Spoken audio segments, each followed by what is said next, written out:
football iko na mambo mingi. Wachezaji nafanga tunakuwa pia kupenda Mungu ni vizuri.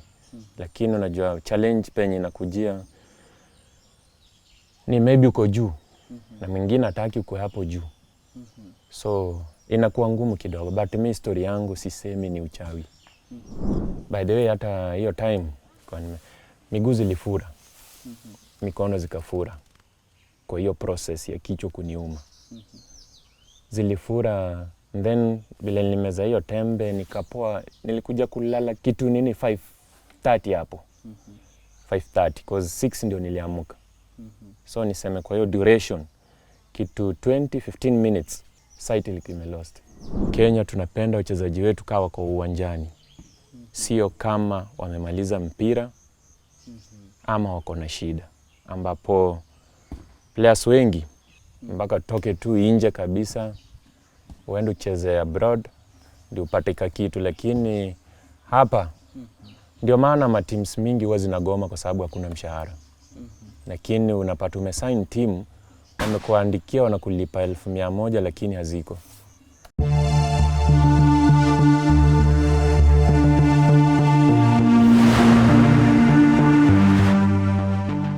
Well, during his heydays, Martin Imbalambala was a celebrated football champ in the country.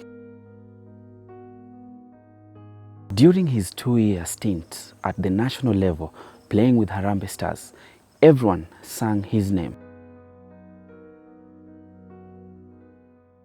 Unfortunately, one morning he woke up without his eyesight, and things have never been the same for him since. Welcome to today's episode of My Story with me, Kevin Phillips Momanyi, and this is the story of a father wishing that someday he would regain his sight and play some little football with his young son. Bro, vipi? Poa sana. You just hold my shoulder. Tutembea hapa kidogo, tuende tuketi tuseme kidogo. Asante. Naona place kai siwezi tembea saa hii peke yangu. Mpaka nikuwe na ule mtu ana ni guide. Ndio cause nitavunjika. Ambapo unapata tumefika kwa gate hapa. Mtu yana nililia. Baba nifanye nini? Nimshikia mkono. Siwezi.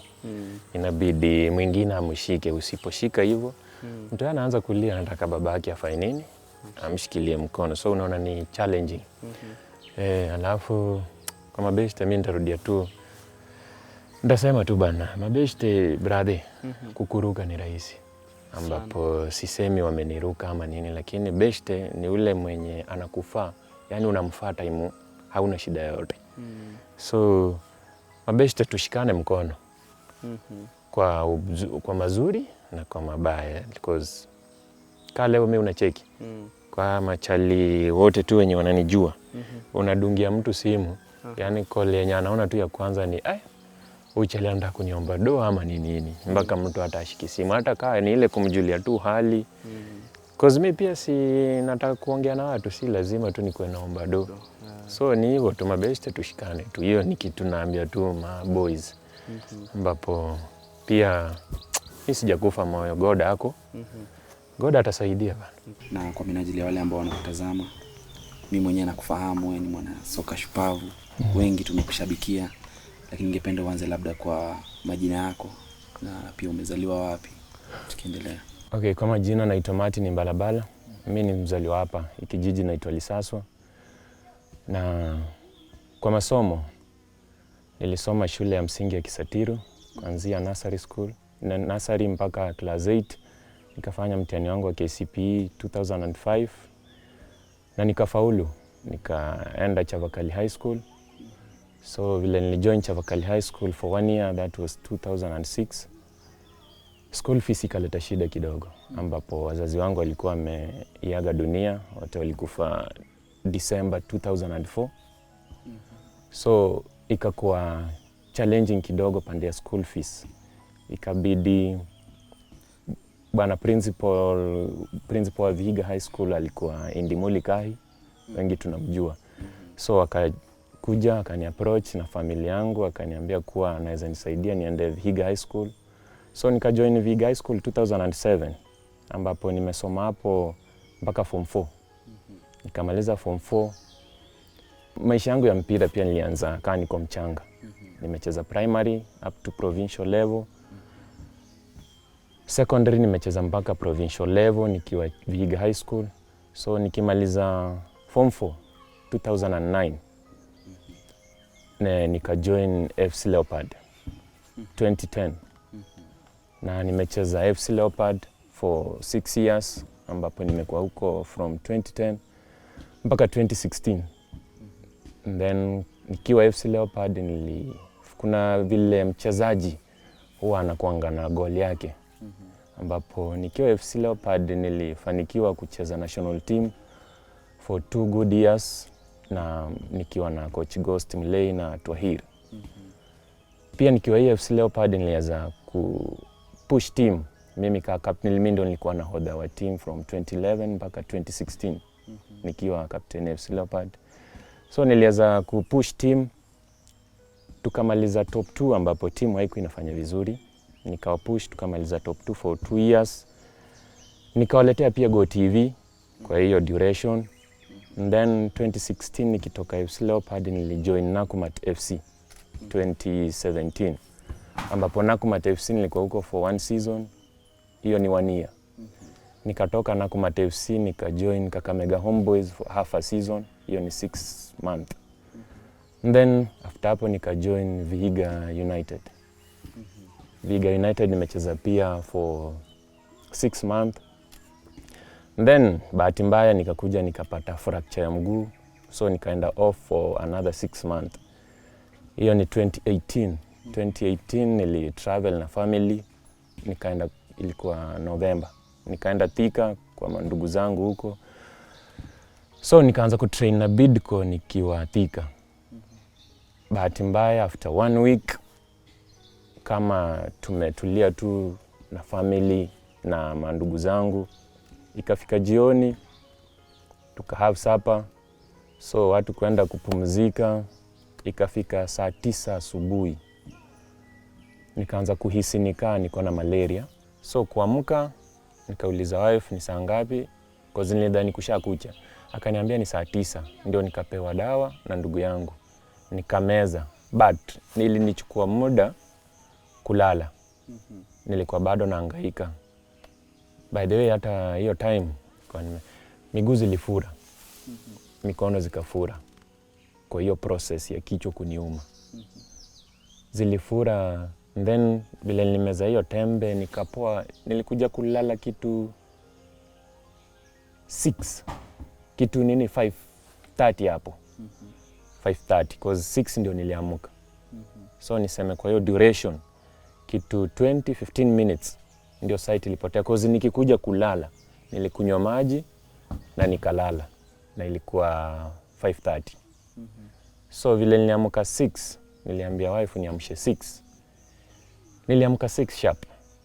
So unaona hiyo time kuanzia 5:30 usingizi ndikanichukua. Nikiamka 6 nikimwambia asheta sight ilikuwa imelost, ambapo siwezi ona kitu chochote chenye kinaendelea.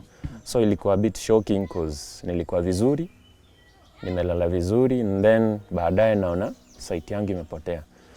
Ndugu yangu akanikimbiza asubuhi kwa hospitali private hapo Thika. Wakapima, sikuwa na shida yote. Mpaka daktari ananiambia macho iko sawa. Lakini mimi mwenyewe sioni. Immediately nikakimbizwa kwa hospitali ya macho sasa Thika town. Ndio nikapimwa, nikapewa madawa, wakapima kila kitu. Lakini bado shida ya macho yangu haikuwa inaonekana. Lakini sight imepotea.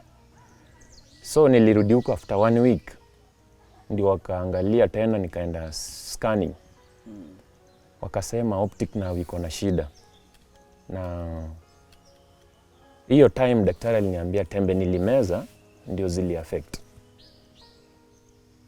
Wakanipea dawa ya kuosha hizo mishipa, but hakukuwa na change yote. So immediately wakanituma Sabati Eye. Nikatoka Thika nikakuja mpaka Sabati Eye. Nikaanza matibabu hapa Sabati. So nikaendelea na matibabu for 2 months, lakini hakukuwa na change. Ile mpaka madaktari wakasema haiwezi. Ikafika mpaka ile time nikaandikiwa mpaka certificate ile ya kuonyesha kuwa niko blind. So nikakuja nikakaa naendelea na matibabu, lakini kama daktari, unajua daktari pia akikwambia kuwa haiwezi, uko na hopes lakini unashangaa itakuwa aje. So after 1 month kuna msamaria mwema pia akajitokeza. Huyo by the way, Mungu ailaze roho yake mahali pema penye wema, anaitwa McLean's Sloya. Amekufa last month. Ambapo alijitokeza akakuja. Tukarudi Sabati akasema haiwezi. Ndio nikatumwa Lions Eye Hospital. Iko Nairobi. Yeah, pale Kangemi. So nikaenda huko, nikachukuliwa na daktari, wakanipima. Wakasema kuwa kuna hopes. Naona sasa huko amesema ni hivi na huko anasema hivi. Kuna hopes, ikabidi nimekaa huko for 3 months. Ambapo nilikuwa napewa tembe, madawa. Nikameza for 3 months hizo. By the way kukakuwa na improvement. Light ikaongezeka, but light yenye imeongezeka si light ile, ni kama giza. Unanipata? So nikakaa huko for 3 months, nikapewa dawa, ikabidi nimerudi home. So kurudi home, wanasiasa walikuwa wamejitokeza kunisaidia, but story yangu nifungue tu roho, but wanasiasa walileta siasa mingi kwa story yangu. Ambapo huyu anakisaidia, huyu anajitenga. Huyu vile anasikia hivyo, huyu anajitenga. Hasi ikakuwa tu ni hivyo, inabaki katikati nikisafa. Cause ilifika mahali nafaa nirudi Nairobi medication. Sikuwa na transport. Na bila uongo siwezi toka hapa na wife, na bila wife. Mpaka niende naye cause yeye ndiye ananiguard. Alafu nikifika huko inafaa nimalize kitu 1 month. Hii accommodation, food, so ikakuwa ngumu. So shida yangu ilianzia hapo. Ambapo yani watu walijitenga kidogo, nikaa pia binadamu wanachoka, si ndio? Sana nasema tu maybe waliona, maybe watu wengi walitarajia nipone after 1 week. Na story yangu si kupona after 1 week, ni kitu inachukua muda. Nashukuru pia kwa hiyo time tu AFC Leopards walijitokeza kama fans na Vihiga alumni. Niliwaambia wife yangu ni salonist, so walichanga pesa wakamnunulia hizo equipment za salon hizo. So hiyo ndio imekuwa ikitupush, akipata customer kwa siku tunapata food. Asipopata pia ni kujipanga. Because unajua hapa ni mashinani. Ile salon unajua pia inataka place ingine, but nashukuru amenishikilia na hiyo kazi. Ndio baada inatulisha saa hii. So challenging too ni medication. Dawa zangu brother, mi zinachukua dawa yangu yenye ni cheap ni 4,500. Na ni tembe not more than 12. So hiyo ni challenging. And then mi mwenyewe nilikuwa nimezoea kutafuta kivyangu. Saa hii siwezi fanya shughuli yoyote. Siwezi kimbia grao. Hata hii coaching tu ni kujikaza, ni ile vijana wanasikiza na wapea my ideas zenye niko nazo, but si kitu ya ku-earn. So inakuwa a bit challenging. Kwa saa hii ni noma. Kusema tu kweli ni noma. Because medication sina. Food nayo mpaka pia tubambanye. So inakuwa hard. Na pengine madaktari wamekueleza shida ni gani haswa? Madaktari wa hospitali zote mbili, Lion na Sabatia, walisema optic nerve. Hiyo mshipa ilishtuka. Na kama mshipa Kenya wanasema operation haiwezi. Niendelee na matibabu hizo matembe ambapo zinaosha ile mshipa. Zitaosha polepole, ambapo niliambiwa na daktari kuwa ni kitu naweza amuka macho yangu imerudi. Ama ichukue miezi, ama miaka, ama isiairudi. So ni hopes za daktari na kuweka God mbele, lakini mimi na imani nikiendelea tu na matibabu hizo dawa. Nitafanya nini? Vitu zitakuwa poa. And then pia daktari akaniambia kama naweza pata ile usaidizi ya kwenda kusomea zote yani brilliant. Ingekuwa poa cause nikiendelea hapa pia fikira zinakuwa mob ambapo inakuwa hard yani. Maisha inakuwa ngumu, but ningepata tu mtu mwenye niko huko na nikisomea hizo na naendelea na matibabu. God anaweza funguka macho kama bado hata niko huko, bora naendelea na hiyo matibabu. Na kumaanisha madaktari hawana uhakika kabisa kama utapona ama utapona. Hiyo nayo siwezi kuficha. Ripoti nilipewa ni kuwa itakuwa hard kiasi. Kuna wale ambao wanasema labda kwa ajili ya umaarufu wako, wewe ni nyota. Ulikuwa julikana sana, mpira unapiga kweli. Wengine wanasema ni mchawi. Sijui kama uliyasikia haya. Nilisikia. Na kwa football nitaongea hivyo, lakini pia wenye wataniona wakinisikiza wasiseme nini, but football iko na mambo mingi. Wachezaji nafanga tunakuwa pia kupenda Mungu ni vizuri. Lakini unajua challenge penye inakujia ni maybe uko juu na mwingine hataki uko hapo juu. So inakuwa ngumu kidogo, but mimi story yangu sisemi ni uchawi. Ingekuwa mimi ni mtu wa church. Mimi naenda church na church yangu si ya kuambia watu kama umechawiwa ama umefanya nini. Tunaenda tunaomba, mna read Biblia na kukupea hope, mnarudi home.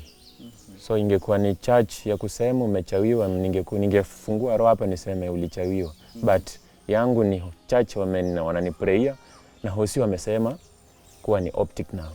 So story yangu si uchawi. Football ni game ya muda pia na time. Though kwangu mimi na ni pain because sikuwa nimekamilisha goals zangu.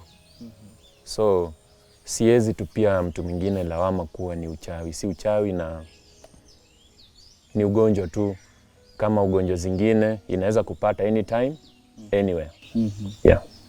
Na ukanieleza kuna ndoto zako ambazo huko umetimiza, zilikuwa gani hizi? Kwangu saa hii bila uongo, mimi ni talent nilizaliwa nayo. Na hata saa hii bado ningekuwa nacheza national team. Hiyo ndio ilikuwa goal yangu ya kwanza. Ya pili, sikuwahi chukua Kenya Premier League kwa career yangu vile nimekuwa niko mzima. So nilikuwa pia nichukue Kenya Premier League na timu yote. Ya tatu ilikuwa kwenda kucheza nje ya country ambapo sikutimiza.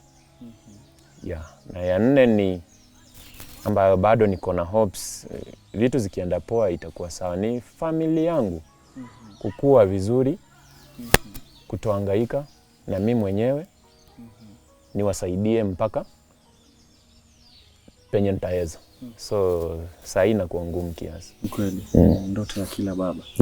Na pengine kuna uwezekano labda hii shida ya hii optic nerve ililetwa labda na pengine na kucheza mpira wakati ambapo mnagonga kichwa ama vipi?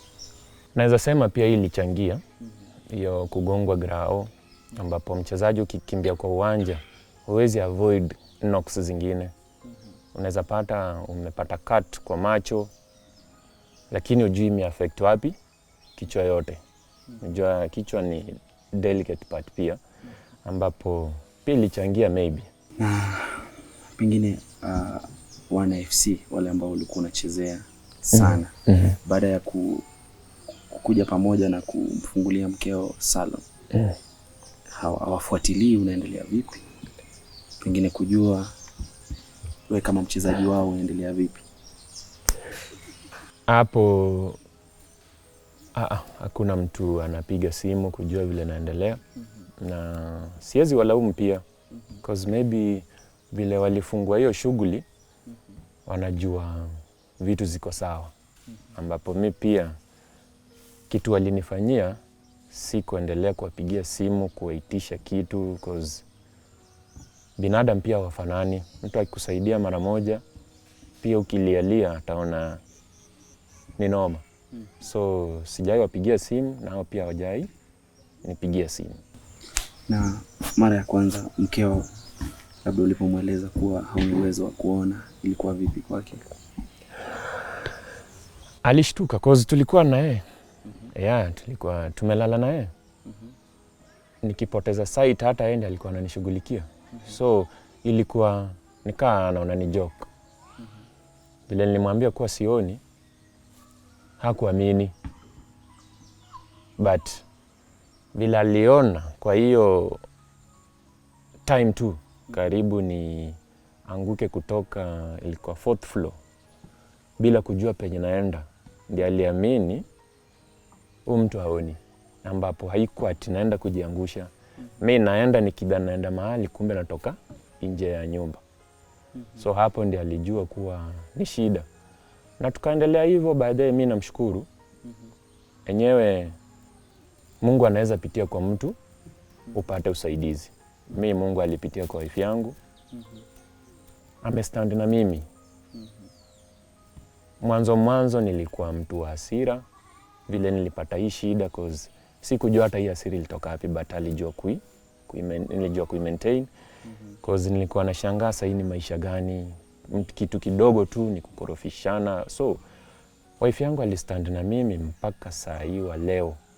Hata ile lava alikuwa nayo kaa niko mzima, saa hii imeongezeka. Amestand na mimi na mimi napongeza kwa sababu kama mzazi, kama ndugu, kama kila kitu kwangu, yeye ndio kila kitu kwangu. Sawa, nampongeza sana. Amestand na mimi. Na mimi pia namuombea God amuongeze hiyo nguvu, aendelee na mimi, ambapo siku moja mimi bado niko na imani kuwa nitakuja kuona. Yeah. Kabisa. Mtu mwingine anaweza sema no, but God atasema yes, ya pili utapona. Yeah. Kweli kabisa. Na pengine una ndugu na dada. Najua umesema mkeo ndio ndugu na dada. Niko na mabrother 4. Mimi tuko na firstborn ambaye tuko naye ako hapa. Mwenye tunaishi naye kwa hii boma. Secondborn ako Thika. Thirdborn ni msichana ako Kangemi, alioleka huko. Fourthborn ako Nakuru. Fifthborn ndio mimi. Alafu sixthborn pia ako Nairobi. Yeah, lakini si hawako ile job poa ya kusema kuwa unaweza simamia familia yako na usimamia familia nyingine, but ile support kidogo wao wananipea. Yeah. Kweli mahali wanaweza. Mahali wanaweza. Umeeleza pia wewe kukaa hapa nyumbani. Mawazo huwa mengi. Ni kama yapi? Pengine. Mawazo huwa mengi. Sababu mchezaji, mimi kivyangu sikuwa nimezoea kukaa tu. Ambapo nilikuwa nimezoea kila time niko mazoezi. Najua game inaendelea mahali fulani. Ukikaa kwa nyumba, vitu zenye hata ifai uitishe, unapata kitu iko kwa meza, lakini mpaka uite mtu hata ako nje mbali akupe hiyo kitu. Kitu ingine, yani vile napenda ball, watu wanaochi ball kwa nyumba yangu, lakini mimi sasa ni kusikiza tu. Sijui nini naendelea. And then hata kutoka tu hapa kwenda kwa bafu mpaka nibebewa maji. Kuoshwa na kuoga nayo naoga mwenyewe, lakini yani hizi vitu tu zenye binadamu unaweza jifanyia ndio zinanifanyanga nafikiria sana. Ambapo pia maybe wife ameenda job huko kwa shop, hajatembea poa. Na mimi niko kwa keja, singetaka yani hangaike hivyo na mimi niko. So hiyo kitu inanipanga mawazo pia.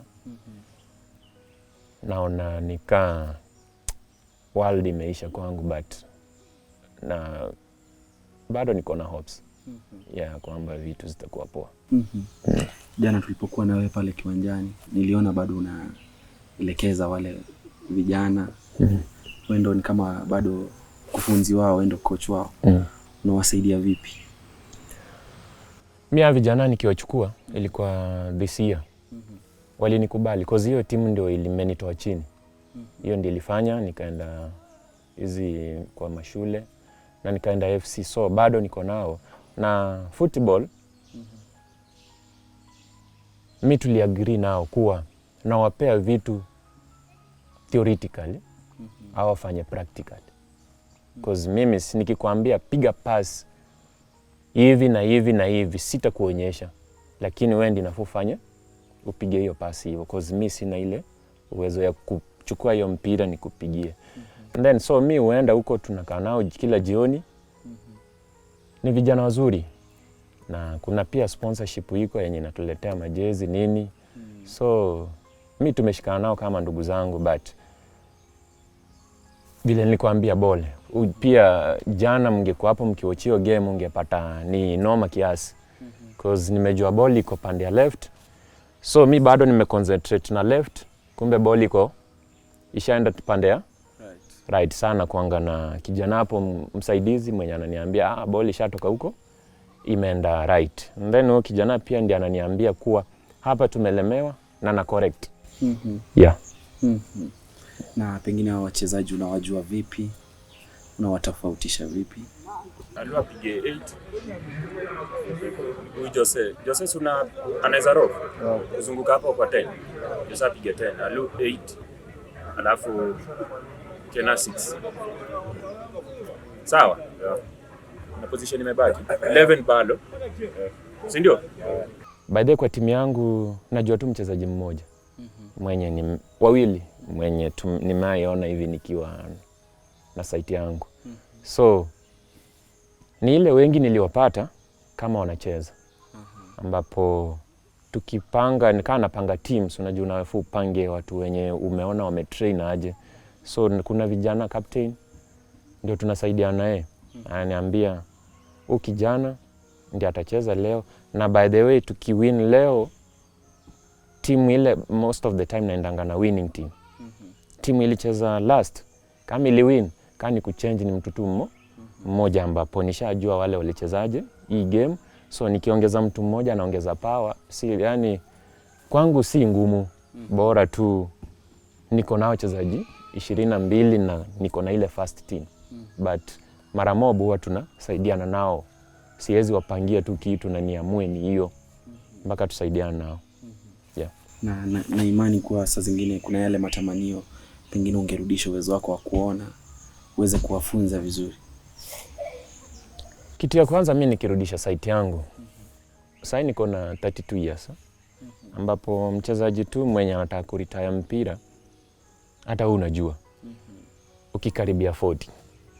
So kitu ya kwanza mimi nikirudisha site ndio nitawacoach, but nitaendelea na career yangu kwanza, ambapo ni kucheza ball. Yeah. Penda sana mpira. Yeah. Na pengine wakati mtoto wako nimeona ni mchanga, wakati amezaliwa ulikuwa bado una uwezo wa kuona? Hiyo ndio pia ndio challenge nyingine, cause mimi hata sijui mtu yangu anakaaje, anafananaje. Saa but naambiwa tunafanana. So mimi ukumbuka tu picha yangu, naona wewe mtu huyu.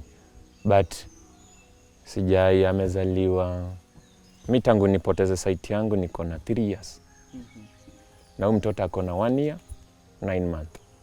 So sikumuona kabisa. Na ambapo pia unapatanga tukibaki naye anapiga nduru sana. Kuna kitu anataka nimfanyie ama ananipea lakini sioni. So inabidi mara mingi tukue watatu. Ndio mtu yake anza kulia nini, cause maybe anataka nimbeba ameinua mikono lakini mimi nimetulia, so naona anaona nikaa na mlenga. So inabidi tukue watatu ndio nijue mtu yeye anataka nini. Yeah, but tunaendelea tu poa. Inakuaje labda kwako kama baba mzazi? Huwa na feel sana, lakini brother unajua mpaka ukubali vile kuko. Siwezi jiua kwa sababu mtoi wangu anahangaika sababu simuoni. Mpaka nikae tu naye. So mara mingi lakini naona nikaa ameanza kushikanisha. Unapata hata tukiwa kwa nyumba nikitaka kikombe sasa ameanza kuwa ka bright, nikaambia ndio nilete kikombe. Fanya hivi. But challenging tu ni ile, yani anataka maybe nimbebe ama ananipea kitu ama anataka kitu mahali na mimi sishughuliki. Pia ni pain sana kwa binadamu yeyote ule. Na pengine tunapoendelea kumalizia, hizi timu zote ambazo uliwahi kuzichezea ikiwemo Harambee Stars, unahisi ni kama wamekupa usaidizi wa kutosha ama wamekutenga tu? Vile Wongo national team tu kifamily, management, haijai nisaidia. Haijai. Kwa watu wote nimeguzia tu mtu mwenye amenisaidia, ambaye ni AFC Leopard, na watu wengine wenye wametokea kando. But kiteam tu, Nakumatt siwezi walaumu, walikuja waka break, ilikuja ikavunjika. Na ilivunjika kitambo sana. Wengine FC wamesimama na mimi. Saa maybe sijui ka Homeboys unajua ni Waluya. Vihiga ni Waluya, maybe walichangia kwa hiyo ya FC. Lakini hauna uhakika. Nazi. Wito wako ni upi? Sema nao ambao wanakusikiza sasa hivi. Waeleze jinsi watakavyokufahamu. So mimi kama Martin ningewaisi tu wa Kenya ambao wenye wananisikiza na wenye wananitazama. Kama kuna ule mtu yeyote mwenye anaweza jitokeza, ile shilingi yako ni muhimu kwangu. Ile 50 yako ni muhimu kwangu. Kitu chochote kile ambacho unaweza jitolea kunisaidia. Si kupenda kwangu kukua vile niko hivi. Binadamu yeyote anaweza jipata kwa penye niko hapa. So ule mtu yote tu mwenye ana roho ya huruma tu, kusaidiana ile, anaweza jitokeza, anisaidie. Kama kuna ule mwenye anaweza amua, hata ile tu madawa, tunaenda kwa daktari na yeye naamue, nitakuwa na kununulia madawa. Zikiisha, nitashukuru. Kuna ule mwenye anaweza jitolea, aseme Mato nakupeleka kwa shule usomee hivi, nitashukuru. Kama kuna ule mwenye anaweza jitokeza aseme Mato, uko hapa, family inahitaji kukula, inahitaji kuvaa, mtoi anahitaji kusoma, anakaribishwa anisaidie, na God, mimi sitamrudishia nini, lakini Mungu anaona na atambariki maisha yake yote. Kweli. Lakini ndugu yangu, tulikushabikia sana, haswa mimi nilikuwa shabiki wako mkubwa. Na unahisi pengine wakati ambapo wachezaji ambao wamependwa sana na wananchi, wamechezea nchi yao, pengine huwa wanapewa ile heshima ambayo inafaa wakati wanaingia kwenye shida ama vipi? Mimi kwa sasa naweza sema wachezaji wengi huwa wanaachwa. Huwa tunasahaulika kabisa. Na Kenya, nikisema hivyo msinione kwa ubaya. Lakini wa Kenya tunapenda wachezaji wetu kawa kwa uwanjani. Sio kama wamemaliza mpira ama wako na shida. Ambapo players wengi unapata mchezaji kama hujatoka Kenya, pesa iko, lakini pesa haiko. Mpaka toke tu nje kabisa, uende ucheze abroad, ndio upate kitu. Lakini hapa, ndio maana mateams mingi huwa zinagoma kwa sababu hakuna mshahara. Lakini unapata umesign team, wamekuandikia wanakulipa 100,000 lakini haziko. So tukumbuke wachezaji ni wengi wanaumia huku nje na walikuwa mastaa wa Kenya, na si kupenda kwao. So tusifurahie mchezaji kama ako tu uwanjani. Tujaribu tumfuate federation yenye iko inafuatilia mchezaji wenye wako nje. Hata tunawapeleka hiyo coaching course, ama tunaleta academy. Tunawakumbuka pia wakiwa huko nje, kwa unapata mchezaji maybe alipata injury, and then anakuja anasahaulika tu hivyo, lakini akiwa kwake anasafa. So tusiwapende time wako kwa action, tuwapende kaa pia wamemaliza mpira ama wamepata shida. La mwisho, ningependa umwambie mkeo kijambo. Okay, mimi kwanza bibi yangu Jacqueline Jalango Atieno, mimi nashukuru sana kwa yote ambayo unanifanyia, yenye umenifanyia na yenye unaendelea kunifanyia. Na mimi kama mume wako ama kama baba watoto wako, sitakulet down, tutastand na wewe mpaka mwisho. Na ile tuendelee kupendana hivyo, God atakuriward, hata kama mimi sitakuriward. Yenye nakwambia tu mimi nakupenda na nitakupenda milele. Kabisa. Asante ndugu yangu, nakutakia mema. Thank you. Nakutakia mema sana. Asante. Shukrani. Safi. Kwa majina naitwa Jacqueline Jalango. Sasa mamangu ilipata ametoka hapa, tumeenda Nairobi huko Thika. Tulikuwa kwa ndugu yake, alikuwa na train na Bidco huko Thika. Sasa ilikuwa kitu, akaniambia, ilikuwa tu kitu ya usiku, akaniambia kichwa inaniuma na sijui kwa nini. Sisikii poa, aliniambia hivyo. Sasa venye aliniambia sisikii poa, tukalala. Akaniambia hata sisikii kukula, wewe nibaie tu maziwa nikunywe. Nikampatia maziwa akakunywa, kalala. Ikafika kitu saa 9 akasikia sasa hiyo pain ya hiyo kichwa, hiyo headache ikakuwa severe kabisa. Hadi hakuwa anaweza lala ile kabisa, mpaka anashindwa afanye nini, anajaribu kulala na inuka na hangaika tu kwa nyumba, kwa hiyo room yenye tukua. Nikaambia brother yake, Mato nikajisikii vizuri. Akaambia sasa ni usiku, hakuna venye hata tunaweza fika hosi, kama hiyo kichwa inauma, nilikuwa na pain killer hapa, wacha nimpatie kwanza ndio at least kukuche ndio tuende hosi. By the time kulikuwa kunafika asubuhi, site ilikuwa imeenda.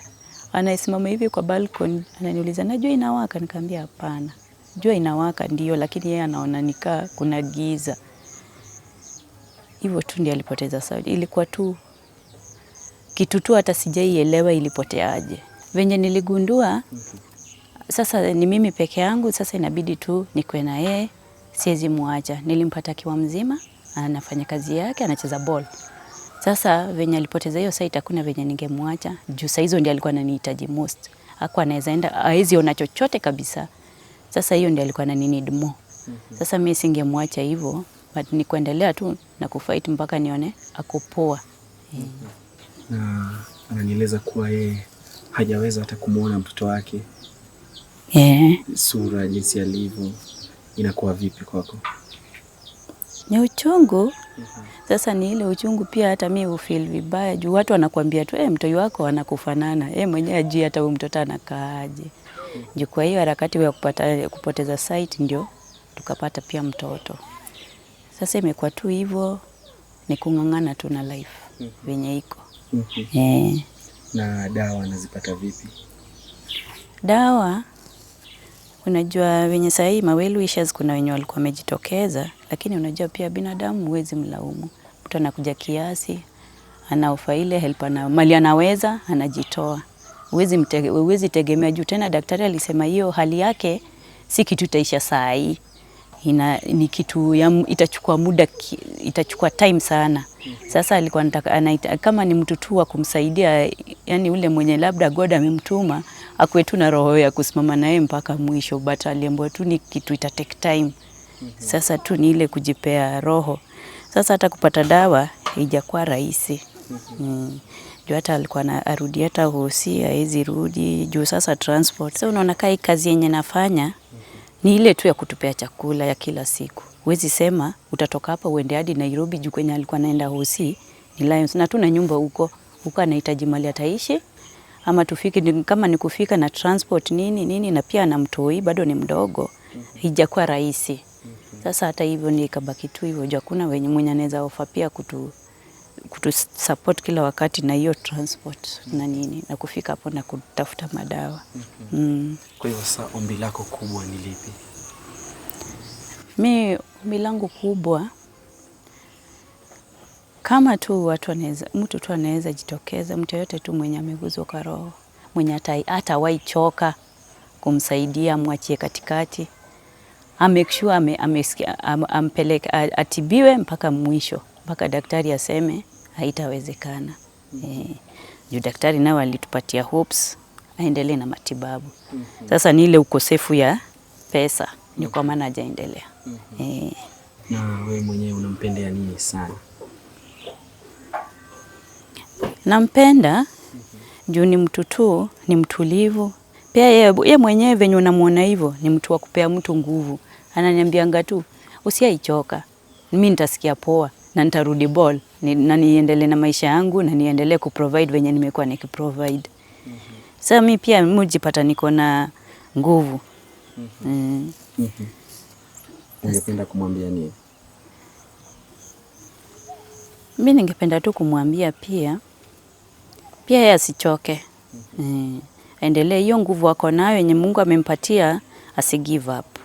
Aendelee tu kufight. Siku moja God atamsaidia kwa hali ile yako. Na wale ambao wanakusikiza sasa hivi, ungewaambia nini? Kwa wale ambao wananisikiza kwa sasa hivi, si atu kusaidika. Kuna time kuna wale walijitokeza na walifanya pati yao ikafikia kwenye walifika. Sasa bado tunaendelea kuomba usaidizi. Juu hajapona. Daktari alisema bado aendelee kutibiwa.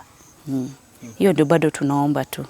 Watu wasichoke. Ule anaweza jitokeza tu, at least amge hata kama ni hiyo usaidizi au venye anaweza kuwa anaenda hata kama ni hiyo clinic na kupata madawa, tutashukuru sana.